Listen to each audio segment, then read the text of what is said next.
Hello, hello. Good morning. Good morning ka, kanina.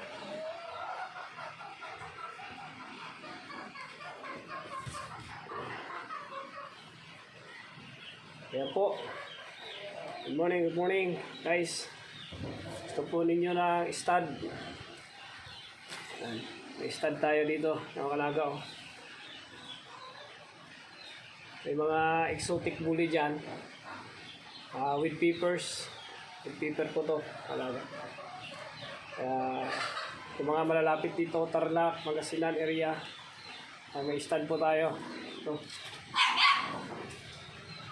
Kung gusto nyo yung maliit na mga alaga, exotic siya, pero ano na, nasa iksi niya mga alaga, tingnan mo, yung isang langkal lang yung kamay ay yung paa niya.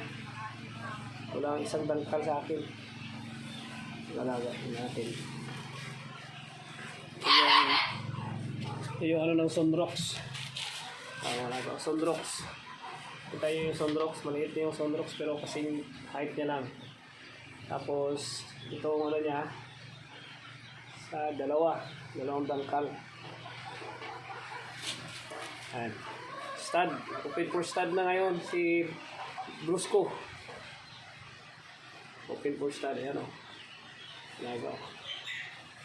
I-post ko din yung pedigree niya mga laga. Ayan, tapos siya ng ATM ni ATM ET. Ayan, tapos siya ng ATM ET. Yung tatay niya is si ET Junior. Ganitong kamukha niya. Ayan mga laga, ayan o. Ayan, kung ganitong gusto ng program ng aso nyo, ayan. Lapad dito mga laga. Talagang ano to. Ayan o, kumpak. Ayan o. Ayan mga laga. Po.